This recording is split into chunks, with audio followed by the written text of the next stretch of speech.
Welcome back to the harbor. I'm your host, the Kino Cowboy. I'm with my boys, Scott and Casher. Casher's in the dark, looking ominous, doing the Kubrick stare with a plus smile that looks deliciously appetizing. We're back this week. Not doing a specific movie, just more of a prompt. I wanted to kind of talk about the directors that got me into film heavier as a kid and teenager, and kind of talk about their work now and how I've grown with them or not grown with them, and if they're still as influential to me as they were when I was 15, 16, 17, and so on. So I guess I really first started getting heavier into movies when I was 12, and that's when I was kind of more aware of, oh, these movies are good and these movies are not good and these movies are just okay. I don't know, because for a while, when you're a kid, everything you watch is just fucking either bad or awesome. I don't know. Yeah. It was very rarely that I watched a movie as a kid that I was like, that's horrible. Instead, it would just be like, I either watched this movie a lot or I only watched it once and didn't return to it, Right. Um, Or the you only get out of the instance- theater and you're like, Yeah, the only instance I can think of is when Son of the I Mask? saw Son of the Mask. Yep. And I was like, this fucking reeks. And so, yeah, if people don't know, I faked a stomach issue at the theater and told my mom I wanted to leave, and she was so relieved. Yeah, you could have just said this movie sucks and she would have taken you out. Yeah.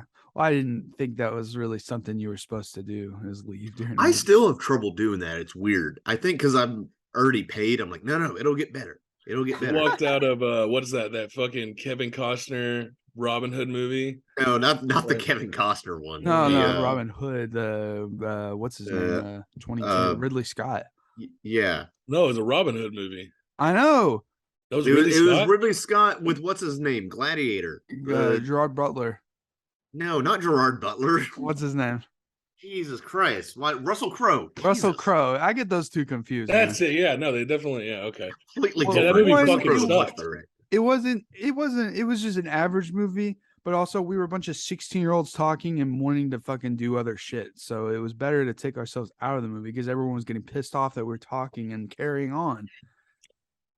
Kino wouldn't let me leave the theater for fucking Avatar: Last Airbender movie. We'll get into that later this month. That's a foreshadow. But dude, yeah, I felt bad. It's like I was bored with the movie, but also I felt bad because people were shushing us and stuff. I felt anxious as hell. But good old Scott stuck around, sat through it. I stuck around because Savannah stuck around. Savannah stuck around because I stuck around. And then also I feel weird. I've never asked for a refund. I haven't walked out of many movies. And I don't ask for a refund because I figure it's not their fault the movie's bad.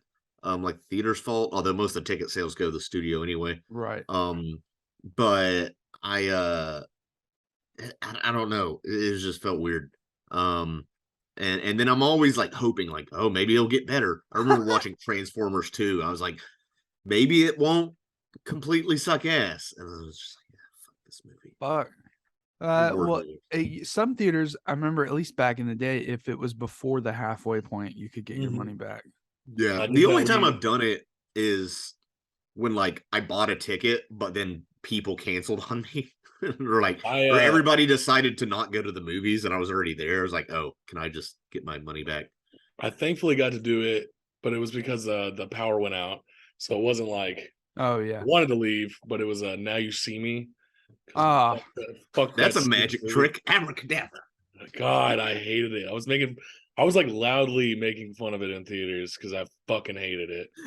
And I was trying to get the girl I was with at the time to fucking like, okay, we can leave. But she didn't want to leave. The power went out and I was like, oh, thank God. This movie's fucking awful. I don't know if I could date a girl who liked Now You See Me, unironically. I don't know, man. It was fucking, I don't know. Sometimes you do strange things for a little strange. Yeah. I will say the only time I asked for a I didn't even ask for a refund. I asked for a rain check 2 years ago because we me and Parker were going to see Nightmare Before Christmas in theaters, which I had never seen before. And we got into the theater, and the little thing over it that says the name of the movie said Nightmare, but it was the wrong movie. It was Nightmare on Elm Street. But the theater they told us to go to it was their fault for telling us to go to the wrong theater. They were showing Nightmare on Elm Street and Nightmare Before Christmas, but the thing just said Nightmare. So how was I supposed to know that they sent me to the wrong theater and or auditorium? And maybe you should have had it say Nightmare on and then Nightmare Before, to differentiate. But I was just like, look, they were annoyed, and I was like, dude, it's not my fault you sent me to the wrong auditorium. Like, I don't even want a refund. I just want a rain check so we can come back and see this because, it's Parker's one of her favorite movies. She wants to see it theatrically. So they gave us rain checks and quit being fucking annoying. It's so they were cool when I asked. I don't know. I always hate it when it's always awkward because like you don't want to be a Karen, but then It's not being a they Karen. hate you I so paid they for an hate you so experience. much and don't want to do their job that you have to be kind of an asshole to get things done sometimes. Like, I didn't pay to see this movie. You sent me to the wrong movie. It's not my fault.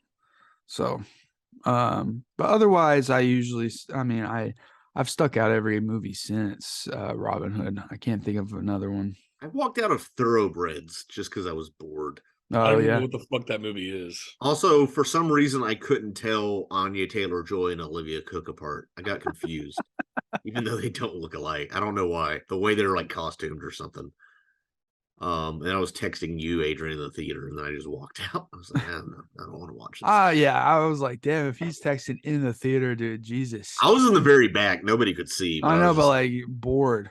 yeah, I was just like, I'm not even a big texter, you know. So what are we talking about today? I'm gonna talk about some of the directors that brought me into film. Because I was talking about being young.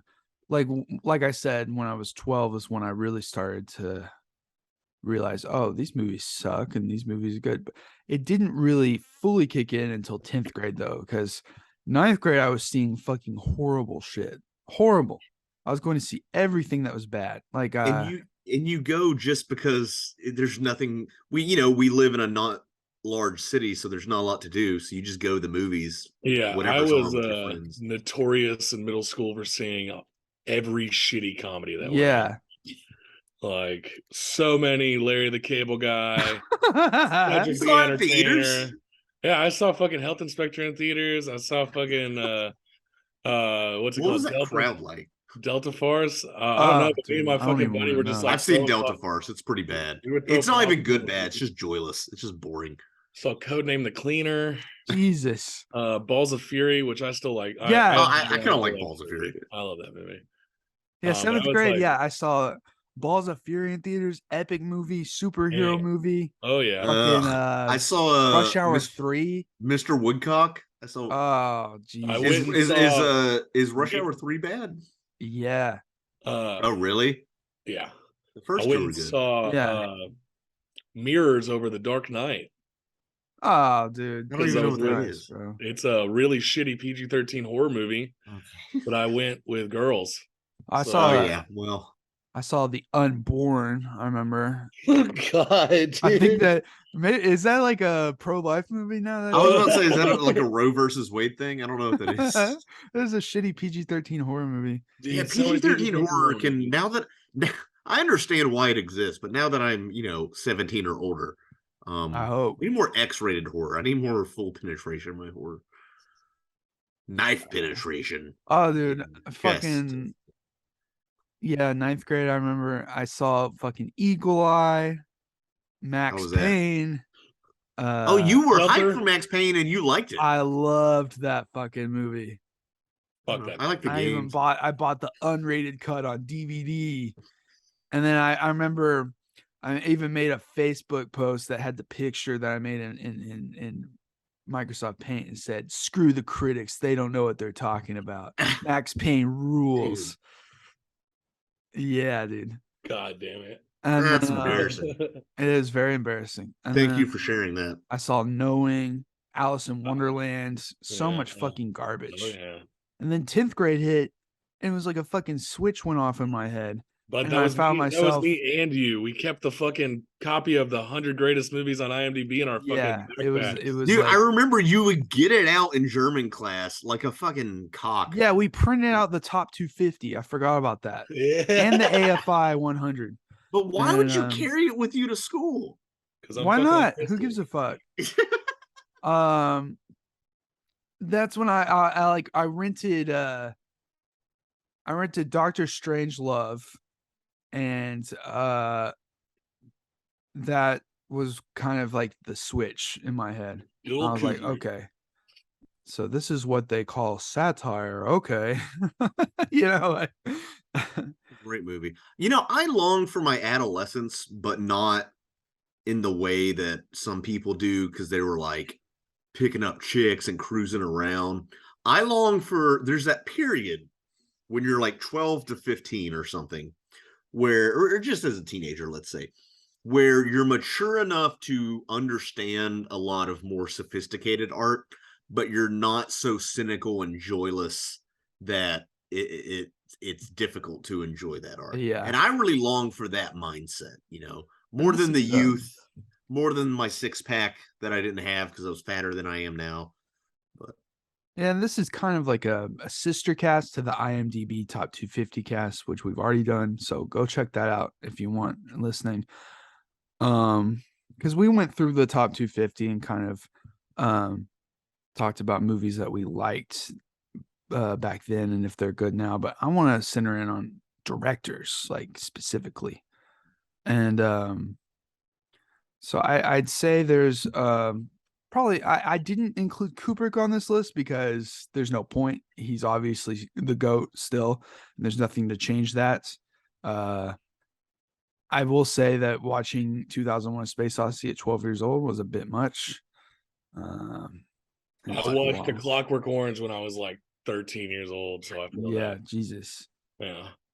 Especially because it was like, Scott, you remember when we brought up Clockwork Orange and Terrell was like, we're not talking about this. oh yeah, our film teacher in high school was straight up like traumatized and like, we're not talking about that movie. He like shut it down so quick. We were like, oh fuck. That was so uncharacteristic because he's one of the most like encouraging, positive teachers. Normally he'd be fucking stoked to hear us 16-year-olds talking about a certain movie like that, but this one he was like, no. Yeah, it was like normally if we had brought up like Seven Samurai, he'd be stoked, but he was like, no, we're not talking. Yeah, that's fucking funny. Yeah, I found that on it was playing on IFC, Independent Film Channel. They got a hold of Clockwork Orange, and I threw it on, and I was like, what am I watching? Oh, they're sexually assaulting a woman while singing in the Rain. Yeah. This is insane. I will say shout out to IFC because you watched the shit out of that, and so much shit that you showed me was because you watched it randomly on IFC. Yeah, dude. Yeah, like, IFC was my motherfucking channel. Arrested Development. That's how you got me into that. Whitest Kid You Know. That's where I watched it off there. Yeah. I was a big fan of the old IFC, man. I didn't have that kind of cable at my house. Well, my dad liked having channels. Yeah. So it was Is that how he watched his booby movies? Booby movies? Probably. No. So I have like a distinct few in my head that fucking inspired me. So drop what you're talking. I want to see if they're common. These are all gonna be various different opinions on their work today. But I have 6 directors that directly got me into film. Obviously I'm not including Kubrick. We already discussed that because that's just, no point. But I have Wes Anderson, Kevin Smith, David Fincher, Steven Spielberg, Hayao Miyazaki, and Christopher Nolan. Okay. And so there's definitely some overlap. Yeah, for sure. There. Now that you've blown your load. Yeah, I want to start with David Fincher. Okay. Because for a while in that moment as a teen, watching his movies, getting into Fincher's movies, I felt kind of elevated, like I'm so cool to understand the deeper themes of what he's trying to say. And his visual style was so modern that it was easy to get into, especially when looking for like contemporary auteurs, to get into, because you don't really know. You just see shit on IMDb and you're like, oh, what's this? Why is this so highly rated? Oh, because before that, I wasn't really looking at specific directors other than like George Lucas and Steven Spielberg, really. I don't know. But he was one of them. I was like, okay, I'm just gonna go through his filmography. And I really got into like Zodiac, and I liked The Game. Seven was okay. Here's the thing. The Game and Seven, Zodiac, Gone Girl, and now Mank, they're all decent and they're well made, but I personally have no desire to revisit them.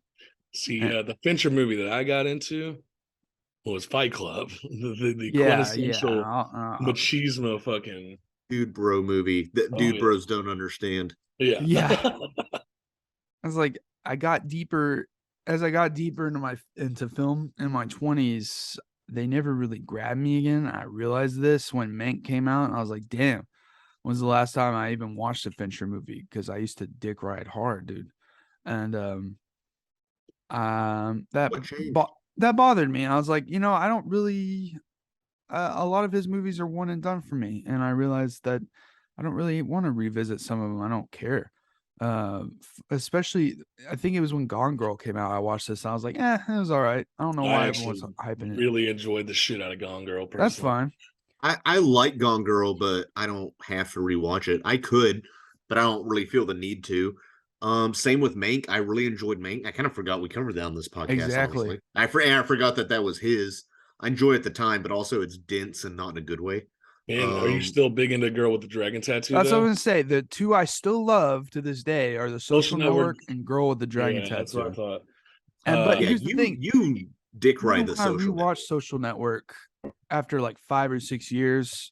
I no longer rate it as a teenager. I rated it like a 10 out of 10. Now I'd give it like an 8 out of 10.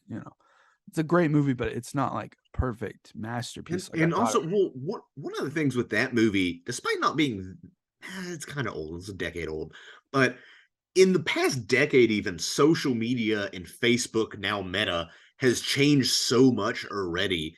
I mean, because originally the tagline was like, you don't get 500 million friends without making a few enemies. And now there's like 3 billion Facebook accounts or whatever. It's grown so much. It's like when I lived in Europe, but like everybody uses WhatsApp for communication more than texting. And so there was a day when the Facebook servers, Meta servers or whatever went down, and it like nobody communicated. People were like, oh no, we're gonna have to use SMS texting. Jesus. It was crazy. They have this weird monopoly now. And it's grown to be this thing. They're talking about the metaverse. So it almost seems quaint.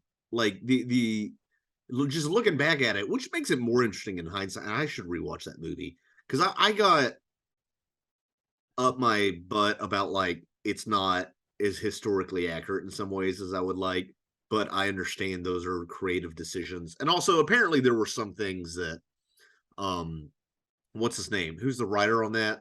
Sorkin. First of all, Sorkin dialogue is good, but it lacks verisimilitude to me because people don't talk that way, so it takes me out of the movie. It reminds me that I'm watching a movie. Yeah, because I'm hearing the writer's voice and not the character's voice. That's how I feel whenever I watch a Sorkin thing. And then his newsroom clips get parodied on the internet because it's like, and then everyone clapped. It's like one of those text post things. Yeah, like I'm so smart, and he clearly is. But that's another point. But even stuff like Jesse Eisenberg, I can watch a video of Zuckerberg and realize he doesn't talk like Eisenberg does in that movie, but that's still a great performance because I think what it does is strips away the reptilianness of Zuckerberg in the public eye and lays bare just the social awkwardness and kind of lack of humanity that he has at this point. Of course, Zuckerberg's such an enigma because like I can't tell. He's clearly very smart, I can't tell if he's an evil genius or just like a clueless computer nerd who got fortunate and put the work in. But I can't tell how evil he is because I don't know how much of Facebook's decisions to like moderate misinformation or to not moderate misinformation and all that. I don't know how much of that is their board of directors versus other executives or what. I don't know what his role in the company is nowadays. This kind of went off and I started talking about Facebook and social media, but it's interesting to look at back when Facebook was still kind of about Sure. Sharing family photos and stuff. Yeah, and that's why I think it ages better because in a way because of what you're talking about, because it's fun to go back to that more simple time when Facebook was up and coming. But also yeah, whether it's accurate or not, it's still a good performance. And the problem is though, as a 16-year-old, I labeled him in the movie as like a misunderstood genius. Now you rewatch it now and you're like, fuck this asshole, weirdo, dickhead. Yeah. And so I don't know, that's interesting.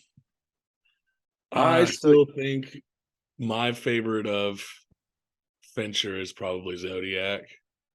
I haven't seen it. Fucking, I really like crime dramas, and it's probably one of the better made crime dramas that's been out probably ever. Yeah, I'm not a huge fan of crime, mystery, detective. I mean, I like it. A well-made movie is a well-made movie. It's just not my go-to. Oh, so yeah. I know I should see that in Seven, but there's nothing. You haven't seen Seven? No.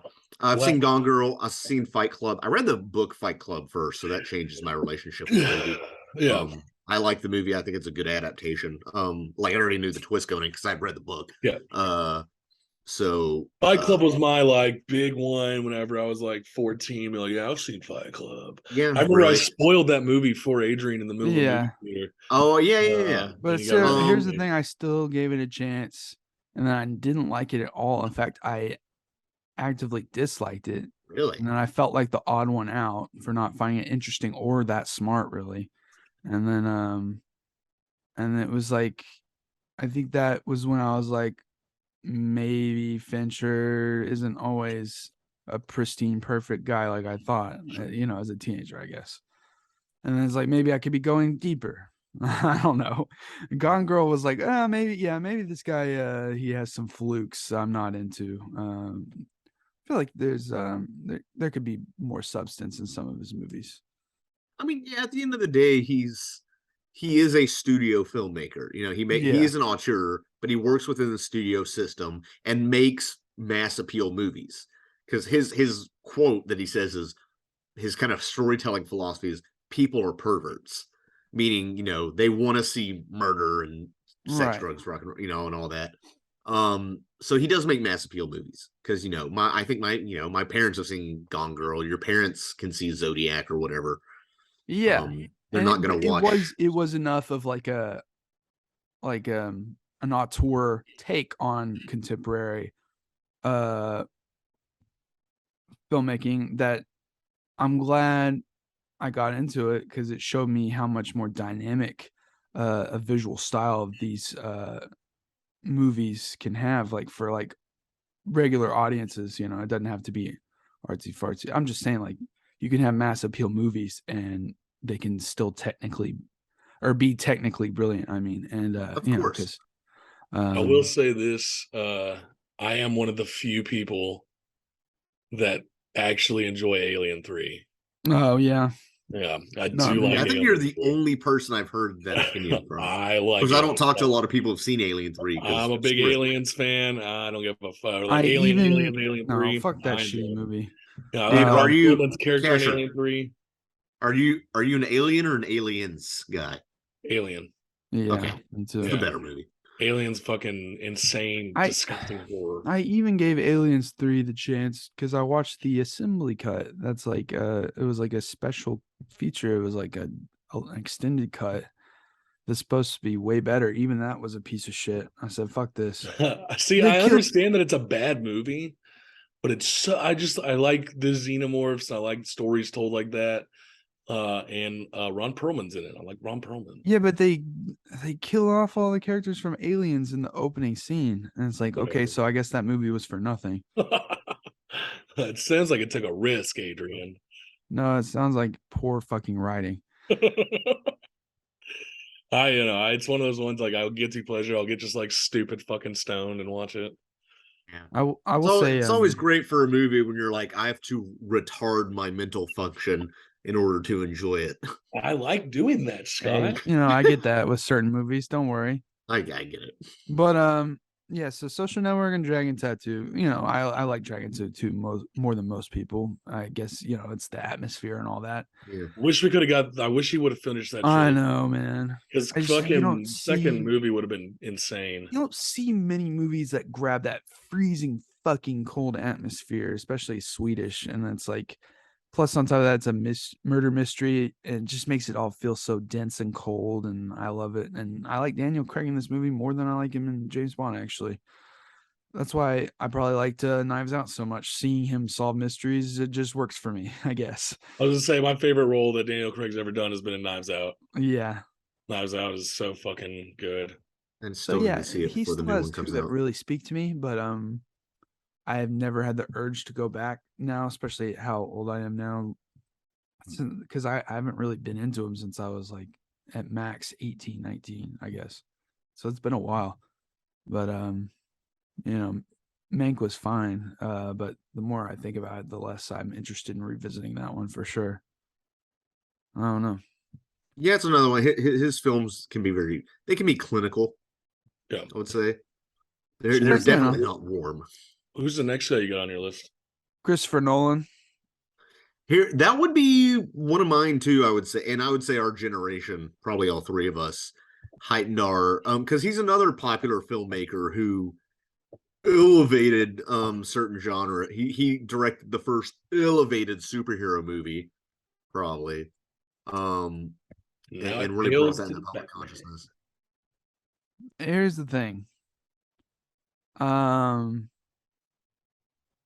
I loved Nolan was probably the biggest influence on me. Like I told the story on one of the podcasts, but I rented The Prestige when I was like 12 or 13, and I only got a copy because some guy who was going to rent the last copy overheard me upset that they didn't have any copies left, and was a fucking shook that a 12-year-old wanted to rent The Prestige. This was pre-Dark Knight, so it people didn't really. And so he gave me his copy to rent, and I watched it 3 times that weekend. And that's when I got into him. And then I watched Batman Begins after that, and then got ready for the Dark Knight and all that. Actually, Batman Begins, yeah, that was the first one I think I saw. I didn't see Batman Begins in theaters. I think my mom thought it was probably too dark or something. Oh, I didn't see it in theaters. That was back in the days of my dad torrenting films. Oh yeah, while they were in theaters. So yeah, no, that's one of the movies we watched off the janky computer. So I'm still heavy into. I love the Batman Begins, Prestige, Inception, The Dark Knight. Still huge into those.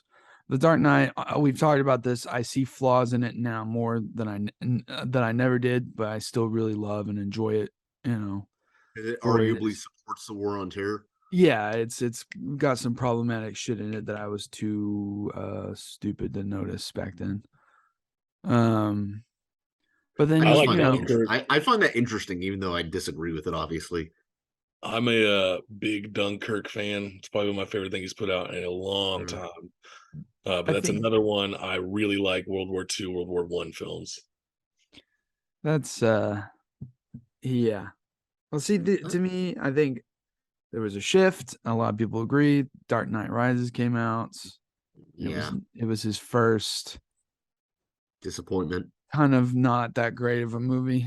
Yeah, I mean, I still cried after it, though. I know we were caught up in the hype. It's okay. You also thought Avatar was better than Star Wars when you first watched it, so I did. Yeah, we can all forgive each other. You said that. Yeah, man. I fucking that CGI, the 3D and everything, just overwhelmed me in I get it. theaters. You know, it was a fun. We were so hyped. You know, we saw the hype for that movie for movie fans was insane. Nuts. Adrian and I had tickets months in advance. Yeah, we were OGs because I followed the development of Avatar for 2 years on the IMDb forums. Like, yeah, fuck, I forgot about that. I was deep into it. I remember pausing the trailer and looking at stuff. Anyway, The Dark Knight Rises, I've only had the urge to rewatch like once in the past like 7 years. And, I haven't seen it probably in a decade. Yeah, and it's like that's really a few years after The Dark Knight Rises. That's when I really began to like notice it. And it's like Nolan's he can have some surface level takes on politics and commentary, and also it's kind of a fuck because it's a very pro cop movie and making these guys into heroes, all this shit. And then you have the Dark Knight with the mass surveillance stuff, and I don't know. But and then you can, especially now, you compare that to the Batman, which is far more complex with his stance on the law and cops. And yeah, Batman despises cops openly, yet he still works with Gordon in this movie. And I don't know, it's interesting in the Batman. Gotham's, and this is not even a statement on like Black Lives Matter, Blue Lives Matter, or whatever. Gotham has corrupt cops just because it's a corrupt city. That's the whole point. So like the third movie, the cops being, I don't know. Also, just the third movie has some stupid plot contrivances, and I'm not talking about how to get back to Gotham. He's Bruce Wayne. He's Batman. He can find a way. But like, hey, let's put every cop in the city. Let's put them all on duty and put them all underground at the same time. Like, so now that was weird. As a comic book fan, I got to see one of the most iconic fucking panels growing up that I always wanted to fucking see on the screen, and that's Batman getting broken fucking half. I feel like that was kind of underwhelming in the movie, though. Oh fuck! It looked better in IMAX when you could see the full frame. Yeah, dude, it was fucking insane. I will say that. But also, The Dark Knight Rises was kind of important in that way, to where it kind of disillusioned me a bit. You know, I saw Nolan as like this god almost. Like this film, he was so influential to me, and then everything post Dark Knight Rises has been hit or miss for me, like everything. And not to say they're bad, I'm just saying like Interstellar is worshipped by Gen Z. Like everywhere I go on social media, the younger crowd worships it. Like it's their 2001: Space Odyssey, and it means a lot to them. You've told me that before, and I've seen a lot of Interstellar memes. It's emotionally, they're legitimately like great scenes, great parts of that movie. As a whole, I don't really think it works. Yeah, no. If they get that much out of it, then great. I respect the fuck out of it. Here's my thing about Interstellar. I think it's emotion. I think it's designed to be emotion manipulative. So hear me out. So you know how like preachers and stuff like that, whenever they start saying something heartfelt, they start playing this really somber, sad music. That's the exact type of shit that Interstellar did. Anytime there was any kind of like really intense, emotionally sad or jarring moment, they would have one of the most epic fucking backtracks. Still to this day, one of my favorite fucking scores for any of Nolan's films. Yeah. And it's so emotionally manipulative. And then you get to the fucking plot, like the end of the fucking movie, and it's all about love. Yeah, that movie, it's too stupid at the that's what I'm saying. It ruined that third act. Fucking ruined that. No, that's the thing. It's the first two acts of that movie I really dug when I saw it. Yeah, I won a review writing award for this in college. Newspaper. Nice. That's when I realized that Nolan has some really surface level ideas on what he's making, and it kind of, that's when it became real shaky for me. I enjoyed his follow up though. I'm a big fan of Dunkirk. The Prestige is so much better sci-fi Prestige than Interstellar. I'm just saying, like, fuck. And that it was like I'd say Interstellar is good, but it's not great. It's what I want to go back to what you said about emotional manipulation.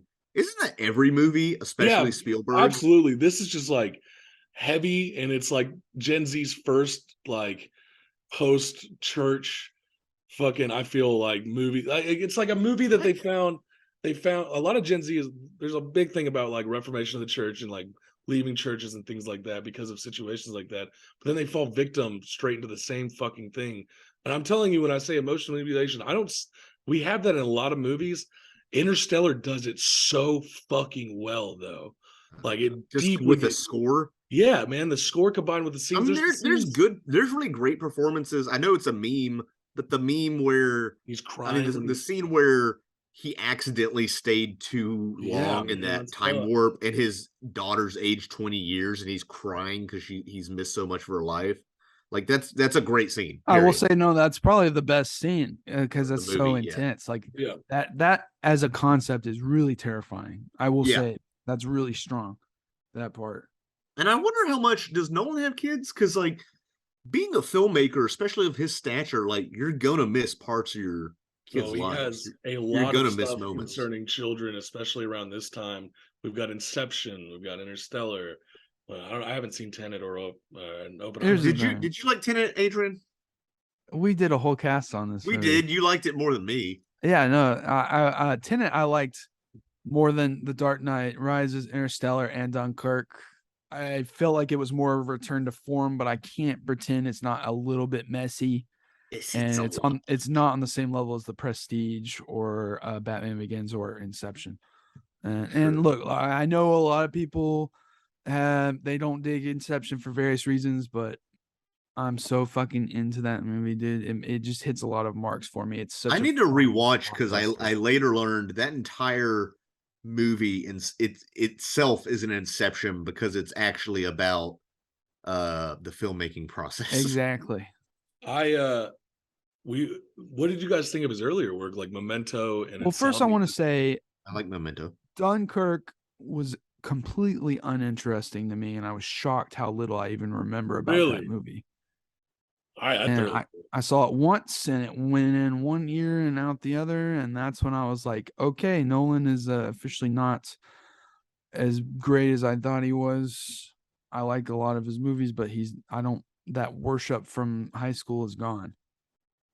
That's fair. I don't know. I I enjoyed Dunkirk. It's definitely not the best movie in the world. I really enjoy fucking. I get super into. The only time you'll ever see me patriotic is when we're fighting the motherfucking Krauts. I get super into that shit, and I get like really enthralled in it. It's just I don't know. But I was gonna say I think probably my favorite Nolan film, and I saw it like within for the first time like 4 years ago. It's probably Insomnia. Yeah, I think Like, that movie's all right. I that think it's movie, decent enough. it's got one of my favorite Robin Williams performances fucking ever, and just like the whole Is it it does better than when incredible. Robin Williams has the Evangelion figure in 1 hour photo? I also love 1 hour photo. I haven't seen it. I just know the scene. He's like, Yeah, wow, Neon Genesis Evangelion. yeah, I really like Insomnia. I think it's one of his stronger makes, and I was really into Memento. Um, Yeah, and yeah. See, like he started fresh out of the gate. Following was decent enough for like a little yeah, art house movie, but Memento was like a boom, like here I am, look what I can do kind of thing. And then I think he really kind of peaked with The Prestige and Batman Begins, that kind of era. to say Prestige and Insomnia are my two favorites. And then so yeah, I was glad to see that Tenet was a more return to form, but it was kind of good that I was disillusioned as when I was younger because the worship was way too much. Because yeah, there was too much surface level We got commentary in his we got movies that so hyped for some of these I had to trailers, get like over it. fucking the Interstellar trailer, how Had to fucking dig hyped we deeper got. than the top 250. You know what I mean? Um. So yeah. That's kind of my thoughts on Nolan. Him and Jonathan are cool, but they don't need to be worshipped. Neither does Zack Snyder. He's not on this list. I'm just saying, like, I like Zack Snyder, but you know. I'm throwing Zack Tarantino on Snyder that is list, too. the greatest director of his generation. Oh, okay. I Man of think Steel is one of the best movies ever made. Armand White thinks that. I actively dislike fucking Zack Snyder. I'm a very anti. I know you do. You're What about DC Dawn of the fanboy. Dead? Huh? Oh, What that's the only about one I like. That's like the only okay. film he's ever made that I enjoy. That remake is one of the best horror remakes ever. And I thought everything else after that was gonna be. I like Watchmen, all right. But like I'm not a Zack Snyder Yeah, he guy. wasn't like influential on me. I liked some of his movies growing up, but you know. Watchmen Well, was one of my favorite movies growing up. um I kept watching, you know, when you're sometimes you stagnate a little bit and you watch the same old shit over and over, the same kind of group of directors and stuff. And you just kind of don't venture out, or at least sometimes I would have problems venturing out. And so I would sometimes force myself to just stop watching shit that I liked, so I would be forced to try new stuff. And you know, Hayao Miyazaki has been always the biggest fucking like one of the biggest influences on my life. I got into it when I was like 11 with Howl's Moving Castle and Castle in the Sky, and I've always been captivated, fascinated by it. Obviously, um, he's still an auteur and nothing has changed. Because I was kind of worried because I took a long break from him and I was worried something similar would happen. Like as I got older, maybe I wouldn't connect like I used to or something.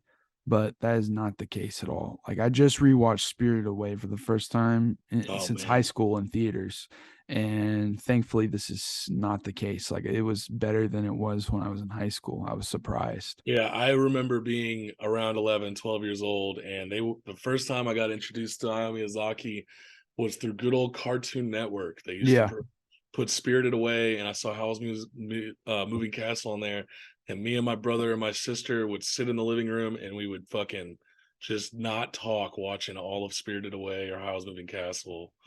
And it was like a whenever that was ever on Cartoon Network, it would be like a big deal for me and my siblings to sit down and watch it together.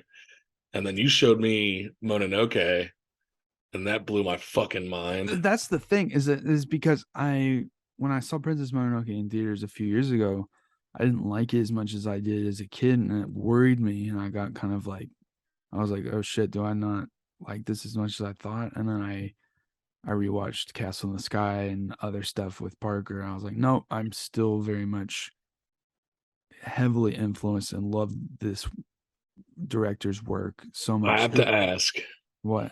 you were a big anti-Nausicaa in the Valley of the Wind back when we were in high That's school. the thing. I should have rewatched that before we did this cast because I have not seen that since I was a kid. You were actively against it, and I was like, I avoided it for a little bit, and I said, fuck it, I'm trying to deep into all of this. And I watched it, and I came back, and I go, what the fuck? I'm Why? sure I would like it better now than I did when I was Yeah, 15. for sure. Absolutely. Put on a rewatch and let me know how you like it, I man. need to. Yeah, I should have rewatched that before I did this cast. I didn't even think about that. I can't believe I forgot Because about that that. was I remember coming back from that. I was like, what do you not like about it? Yeah, I don't And it was know. just like hard to pinpoint. And I was like, I love It's that one of movie. his, I don't even want to say weaker. It's not a masterpiece like many of his other films, although some people might argue otherwise. But I saw it, I don't know, 4 years ago or something, in theaters. And I thoroughly enjoyed it. I do remember, I don't remember if it was when I saw that or maybe it was when I saw Kiki's in theaters. Did I see Kiki's in theaters? I don't even remember. But um I think people, because that movie just kind of ends. Like some of his movies and a lot of like Eastern storytelling does, at least by Western standards. Yeah. And I remember somebody was just like, yeah, like that's it in the theater behind me. Oh, really? Um Casher, let me ask you, because we were going, and maybe we'll get around to it. We were going to do a Kiki's Delivery Service podcast, and you rewatched it, and despite it being one of your favorite childhood movies, It you had wasn't, that's trouble the getting thing. into it. Wasn't one of my favorite childhood movies. Oh, it I wasn't? didn't see that movie till I was like upper high school, and I watched it with like Annie Criswell and a few other people. And I enjoyed it then. It just it didn't produce any kind of like that magic for me, man. Like I tried it, we rewatched it, and this is when we're gonna have Robbie on, and I was like, man, I don't have anything, I don't have anything to say about this. It's a movie that didn't do anything for me. I didn't hate it, I didn't love it.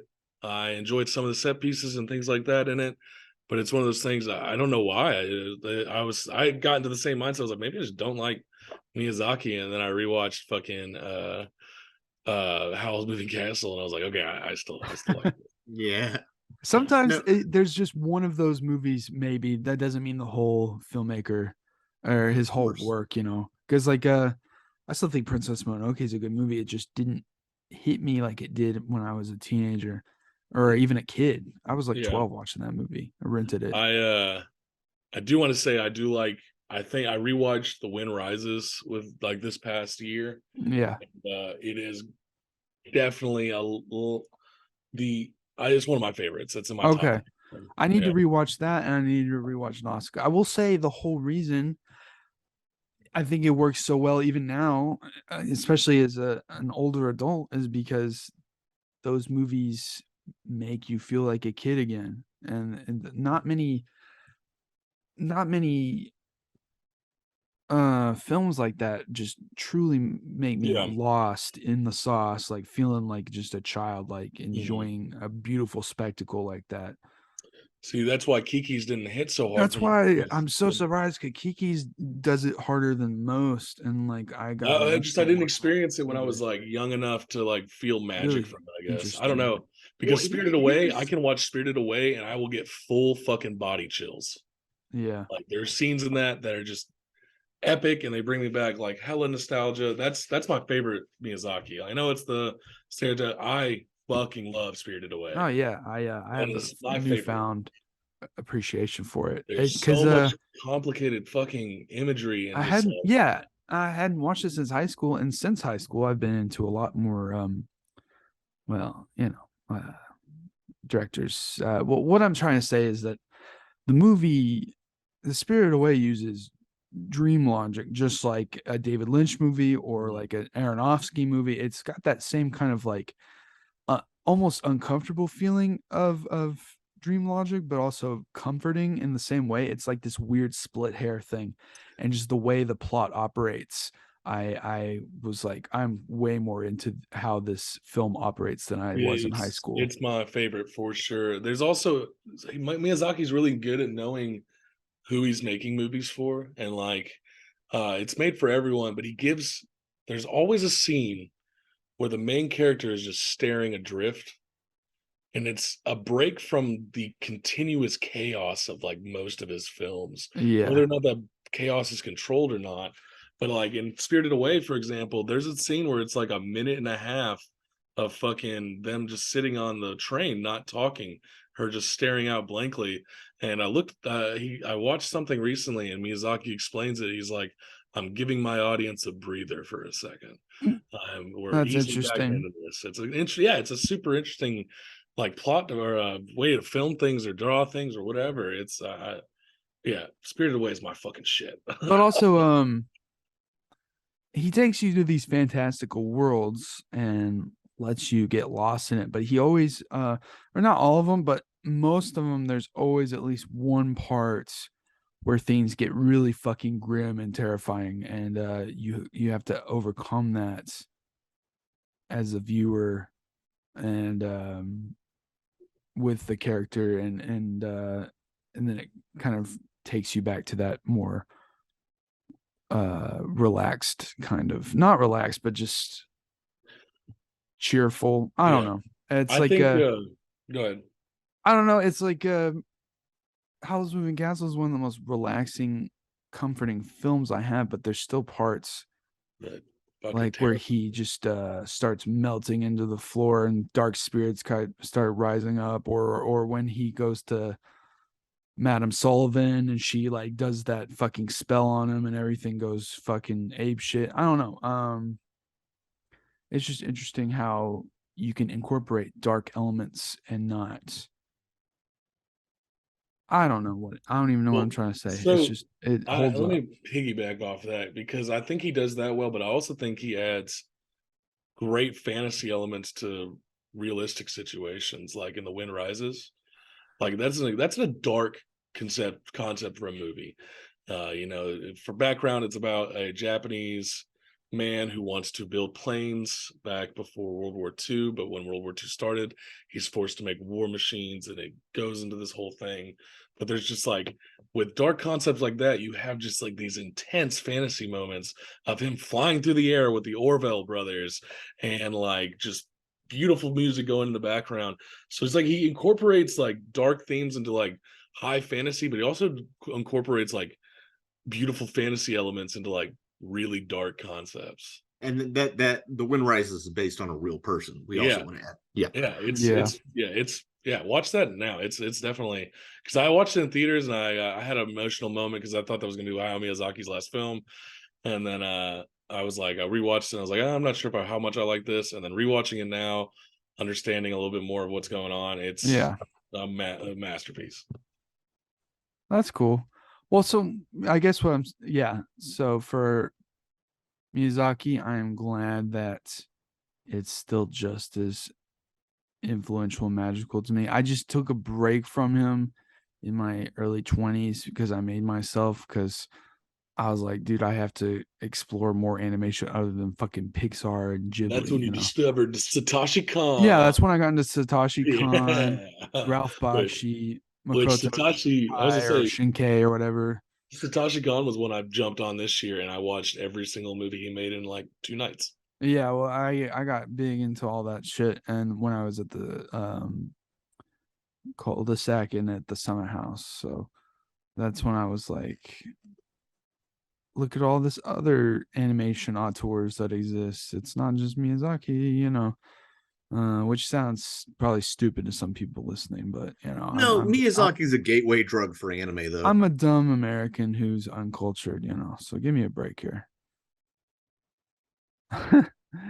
So yeah, um, I guess next up, um, we can do talk about Wes Anderson for a second. People listening, we just did a cast on Royal Tenenbaums, so plenty of thoughts there. I just wanted to say, I guess, real quick, that I get worried that I I guess when thinking about the directors and whether I still fully are into their work or still um influenced by them, I'm like, well, is it just because maybe I grew up in a time where they were making their best work and now they've fallen off a bit or something, if that's part of it. And maybe it is.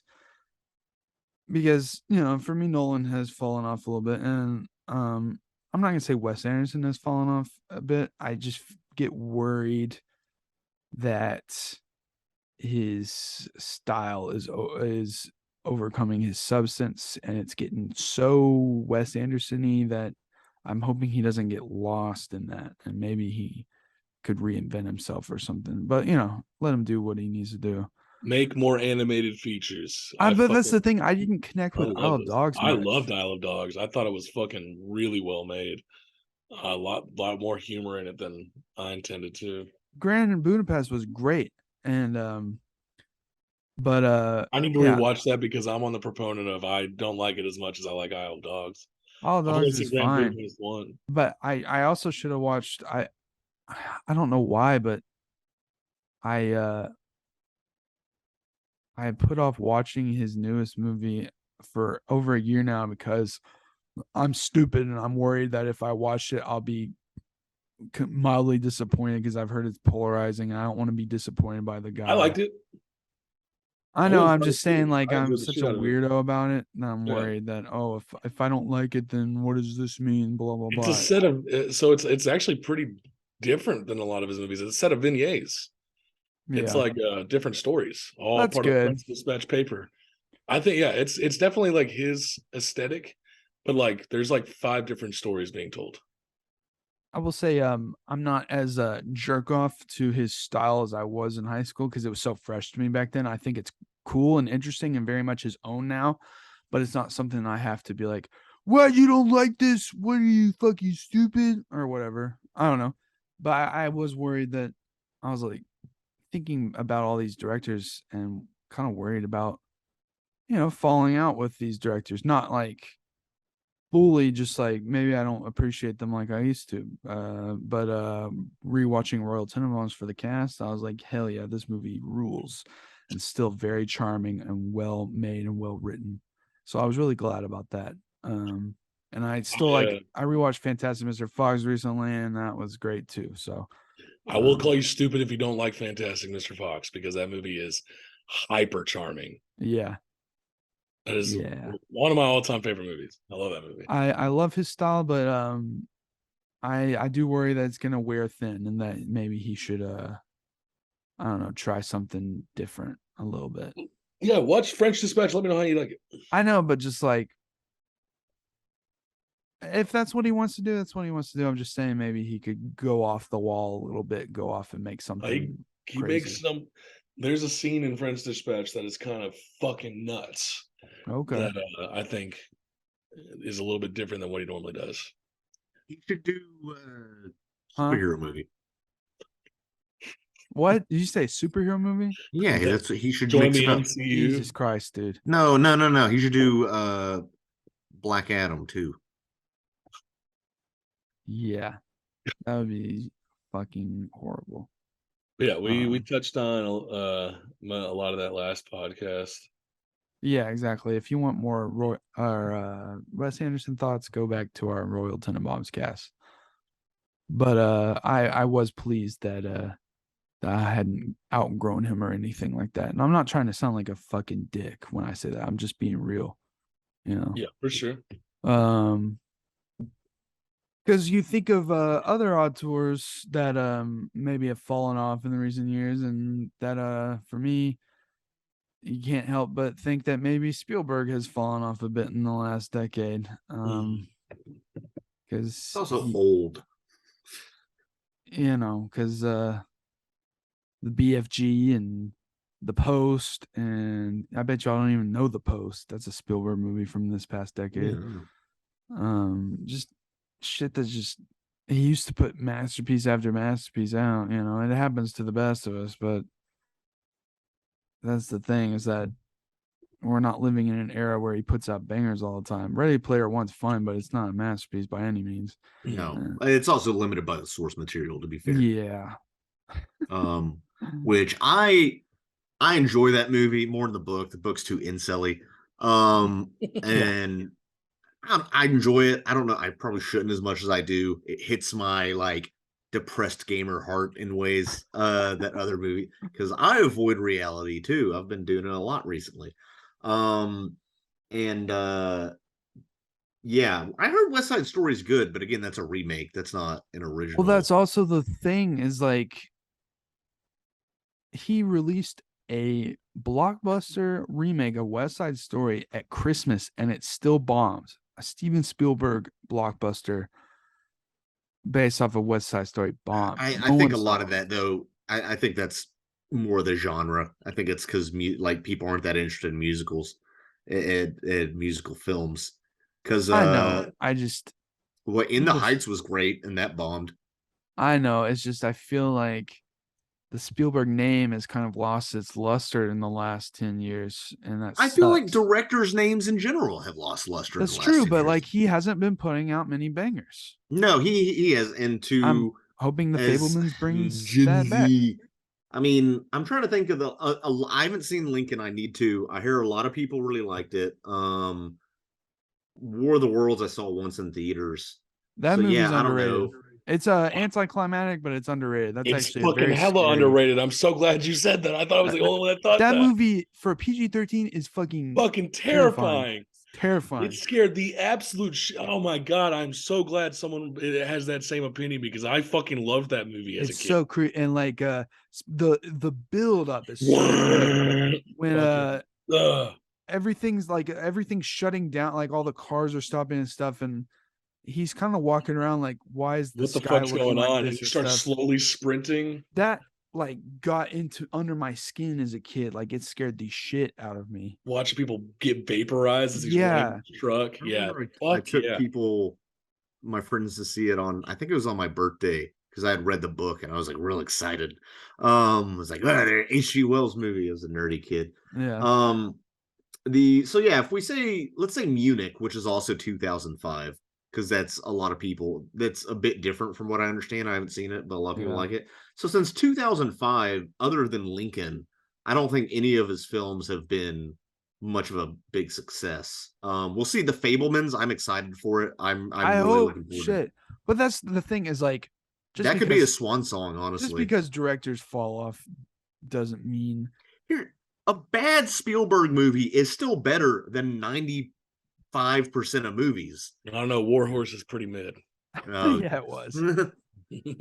But that's the thing is like, I'm still so into his work and his his 20th century work so much, and it's still very influential to me. I will say I really like Catch Me If You Can is good, not great. Minority Report and AI, I love both of those movies. Oh yeah, AI, especially AI. I'm still thinking about AI like every week. Oh, that's so dope. I will say, other than George Lucas, Spielberg is my most influential filmmaker of all time, and so I will always connect to his movies, his older films. Indiana Jones, all that is Close Encounters of the Third Kind. I want to do a cast on. It's all me. I love how classic he just makes films feel like so classic and like Americana. I don't know. If we do a Close Encounters podcast, each one of us has to make a mountain of mashed potatoes. Yeah. And then eat it on stage. Or on camera. That's my favorite part of the movie is when he's making the mashed potato mountain. I'm dead serious. It's a fucking watching Richard Dreyfuss lose his mind is my favorite part. Awesome. I had the ending spoiled before I saw it. Let me ask you this: Spielberg. We said it earlier with Interstellar about emotional manipulation. Spielberg gets accused of that a lot. You said the Kubrick stare earlier. There's the Spielberg reaction shot, look of wonder as this person's looking on screen. John Williams music, of course. Yep.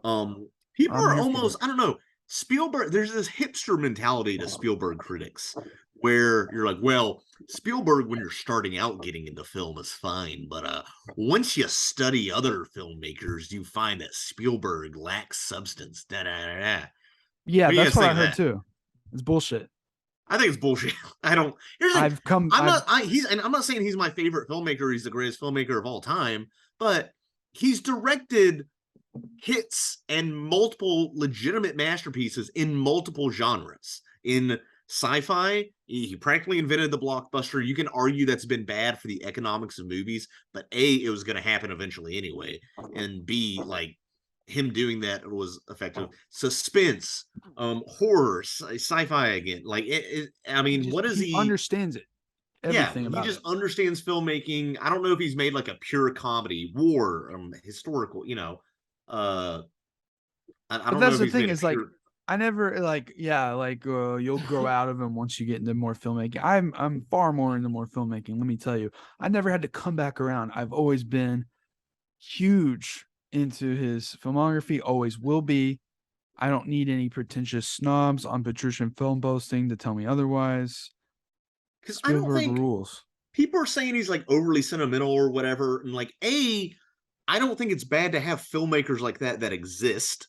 If you can, I've even seen Terry Gilliam of all people criticizing Schindler's List for being too Spielbergian and upbeat at the end. I'm like, dude, millions of Jews died. That is not an upbeat movie. What the fuck are you talking? What the fuck are you talking about?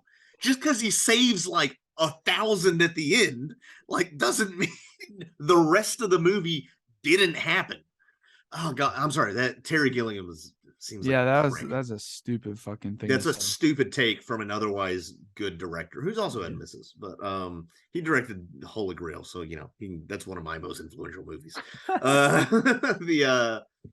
No, that's insane. And even AI, I know Kubrick wrote it, but AI, even Minority Report, dude, there's sentimental aspects with there are parts of that movie that are fucking dark, and dystopian.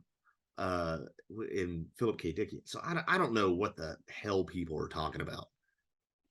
Yeah, quit being a fucking snob and enjoy what you enjoy. And even if you're it lacks substance, dude, there's something about just E.T. representing the purity of childhood that is true on a fundamental level. And just because something is a basic truth, about the joy of childhood and the loss of innocence, doesn't mean it doesn't have substance. It definitely has substance. And there are basic, especially in this world we live in today.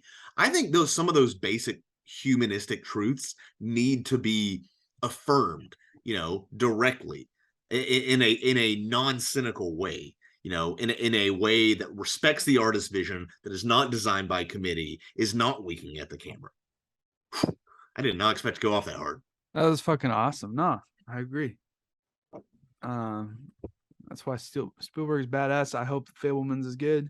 I will probably dig it because it's as Spielberg as it fucking gets. Yeah. And he said he was shocked by how much he saw his father in Paul Dano, which is interesting. That is interesting. Yeah. So moving on, I only have one more person to talk about, and that's Kevin Smith. And I'll start by saying I'm the biggest Kevin Smith defender. That I do have a critical eye for his shit more now because, I have better taste than I did when I was 16. He's got a lot of problems with his filmmaking, boring style. His dialogue doesn't always sound very natural.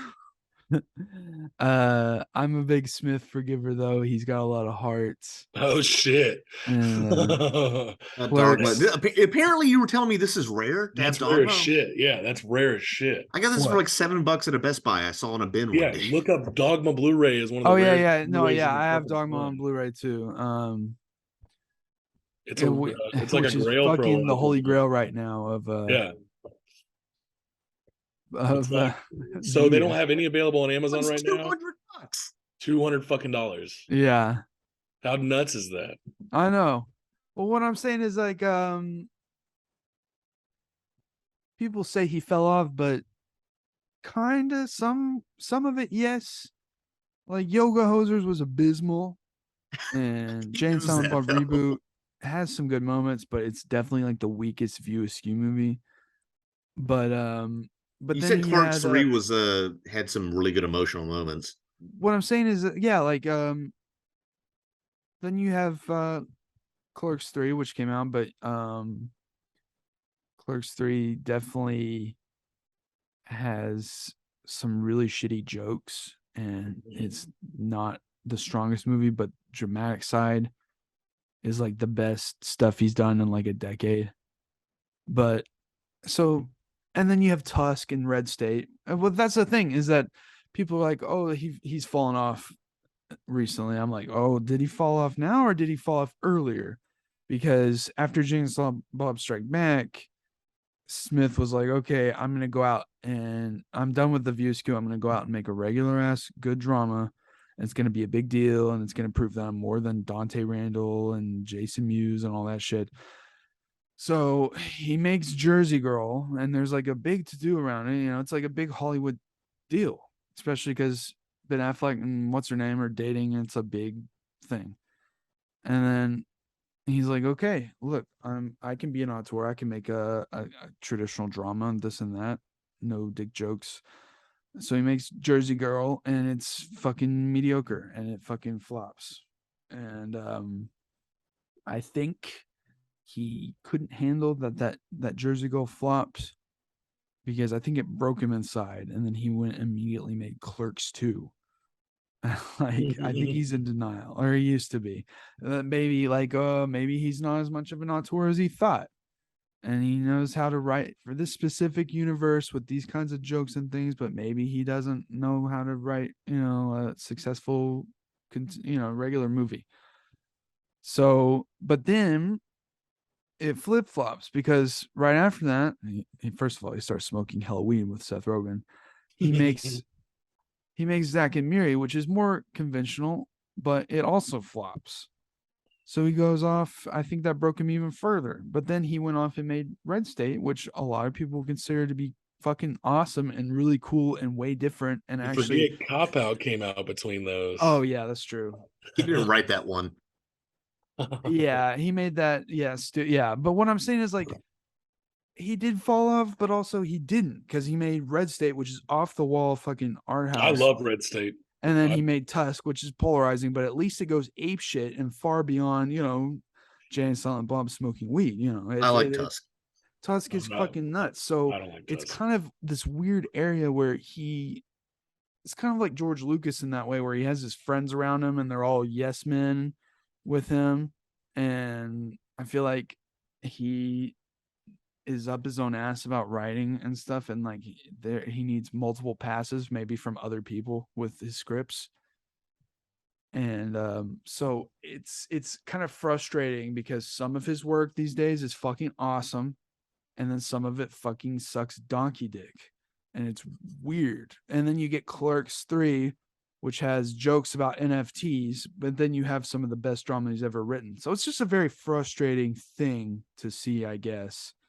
I do feel bad for him because, when Clerks came out, they were all calling him this indie darling, fucking revolutionary, this or that, storyteller or whatever. But then, and as it goes for some of his films, I still enjoy the View Skinniverse.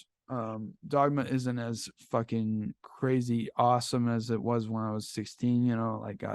When I was I haven't starting. seen Dogma since around that age. Dogma's cool and it's a funny movie to have on the TV, but it meant more to me, I guess, when I was starting to deconstruct my faith and was an me too. kid.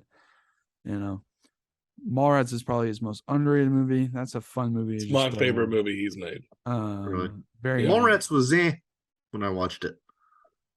Mallrats rules. I'll never forget learning about taking your hand and rubbing it on the inside of your ass crack and then shaking the hand of the parents. Exactly. Yeah, man. So I still respect Smith for what he tries to do. He just wants to make things that he wants to see. Not all of it pans out. Some of it's fucking horrible, but that's what happens sometimes. But I'm definitely not as influenced by his work as I used to be, obviously, except for Clerks, which I still fucking love with all my heart. And that movie is like one of the most indie fucking awesome wage cuck movies of all time. And so yeah, I still defend him, but I'm not gonna say he's heavily influencing me right now. But I will say that I'm glad Tusk exists in the world and pisses people off. That's pretty cool. I fucking hate that movie. Hate that movie? I fucking hate that movie. Just because you think it's stupid? I don't like it. I just didn't like it. I don't know. I haven't only watched it once. It's a fucking big inside joke, which is a jerk off fucking move, but I have to respect it because so is half of my movies. He's so up his own ass. Any directors y'all want to talk about? I don't know about directors specifically. I will say I wonder how my life would be different if I didn't grow up with a box set VHS of the original Star Wars trilogy. If I didn't grow up, I was always attracted to sci-fi and robots and stuff when I was a kid. I mean, probably in part because of that, but also I think it's just I don't know, part of me. There are things like that I wonder about. I also think another one of my and you're the only filmmaker here, Adrian. Another one of my influences, other than we mentioned, is just the fact that I had a family that was into movies, because some families just aren't. My family, we would go to the movies together. We'd be excited for new movies. I still watch movies with my parents. Even the fact my parents know who certain actors are. They're like, let's watch a Gene Hackman movie, and we watched Heist, which was me, but David Mamet. But just things like that, and even my papa, who passed a few months ago, died. Let's say died. I don't like euphemisms. Yeah, face it how it is, man. He fucking kicked the bucket. But I think he, because of his generation, being a Vietnam veteran and stuff, didn't know how to communicate emotionally that well, and just being a Southern patriot guy. But we would watch movies together, and I think that's something we bonded over. Just things like that. Also, Willy Wonka. Yeah. The only director I could think of that whenever I was in high school, early college to now is Tarantino. Yeah. Like fucking heavily on him back in the fucking day, man. Reservoir Dogs, Pulp Fiction, all that shit was my absolute shit. Kill Bill, and then like the last couple things he made, I liked Once Upon a Time in Hollywood. I fucking hate The Hateful Eight. I'm You not a hate fan it? of it. I don't like it. I I think don't it's bad. hate it. It was just his least interesting film. I don't think it's good. I just don't like it. But that Yeah, doesn't mean you I really still like can't Once Upon a connect Time in to his Hollywood. body of I work. get Like, annoyed by his writing style oh, nowadays. okay. Like It's kind of like Sorkin. You can hear his voice, yeah. which is not always a Also, good thing. Tarantino likes to make roles for himself to say the N word. Yeah, but What does that's he do that based in in other than Red Pulp Pill. Fiction? What does he say the N word? He says it in Django Unchained. Oh, he Yeah. does. Yeah, He's he an does. Australian man. With the worst fucking Australian accent of all time. So funny. I will say